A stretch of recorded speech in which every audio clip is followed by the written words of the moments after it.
Subscribe करें super TV channel को और बेल आइकान को प्रेस करें लेटेस्ट वीडियोस और इन्फॉर्मेशन के लिए। अस्सलाम वालेकुम दोस्तों, की हाल चाल है। मैं थोड़ा मेज़बान मोहम्मद शाह। उम्मीद है कि मेरे सारे वीर सारे देखने वाले जेडे ने सब खैरियत नाल होणगे ते अल्लाह पाक उन्होंने सलामत रखे।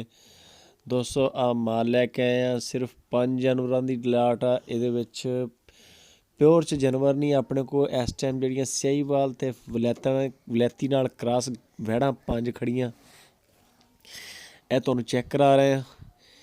कैमरामैन साहब ज़रा तसल्ली नाल फोकस करो। आ वेल चेक करो ਇਹਦੀ माशाअल्लाह सोहणियां वेलां लम्मियां वैड़ियां माशाअल्लाह। सियाहीवाल इन्हां विच एक वैड़ या 2 वैड़ां ऐसियां ने ਜਿਹੜੀਆਂ जर्सी नाल सियाहीवाल ते जर्सी नाल क्रॉस ने, बाकी ਜਿਹੜੀਆਂ 1-2 ਜਿਹੜੀਆਂ ने ਉਹ सियाहीवाल फ्रीजन नाल क्रॉस ने।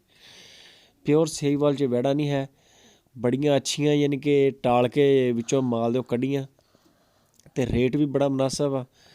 ਤੇ ਨੰਬਰ ਉੱਪਰ ਚੱਲ ਰਿਹਾ ਵਾ ਇਰਫਾਨ ਭਾਈ ਹਫੀਜ਼ ਭਾਈ ਹੁਣਾਂ ਦਾ। ਜੇਕਰ ਕਿਸੇ ਭਰਾ ਨੂੰ ਪਸੰਦ ਆ ਜਾਵੇ ਤੇ ਉਹਨਾਂ ਦੀ ਲੋਕੇਸ਼ਨ ਹੈਗੀ ਆ ਹਰੂਨਾਬਾਦ ਸਿਟੀ ਤੇ ਕਾਰਗੋ ਵੀ ਕਰਦੇ ਨੇ। ਤੇ ਜੇ ਤੁਸੀਂ ਉਹਨਾਂ ਦਾ ਫਾਰਮ ਦੇਖਣਾ ਹੋਵੇ, ਫਾਰਮ ਤੇ ਆ ਕੇ ਅਗਰ ਮਾਲ ਖਰੀਦੋਗੇ ਤਾਂ ਸਗੋਂ ਜ਼ਿਆਦਾ ਫਾਇਦਾ, ਉਹਨਾਂ ਨੂੰ ਵੀ ਫਾਇਦਾ, ਤੁਹਾਨੂੰ ਵੀ ਫਾਇਦਾ, ਦੋ ਘਰਾਂ ਨੂੰ ਫਾਇਦਾ।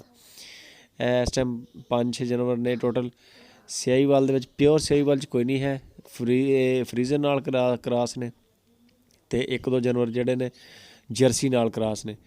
तो जेकर कोई बंदा अगर कोई पूरी ढेरी लैन च इंटरस्टड होवे तो रेट जिहड़ा ना इहदा हफीज़ भाई हुणां ने इरफान भाई ने कीता 65,000 रुपया पुट्ठा। सिर्फ 65,000 रुपया पुट्ठा इस टाइम। ये स्पैशल जानवर ने जिहड़े विचों इन्हां नूं टालिया गया वा, ये क्योंकि बड़ी ज़बरदस्त कंबीनेशन है इन्हां दा।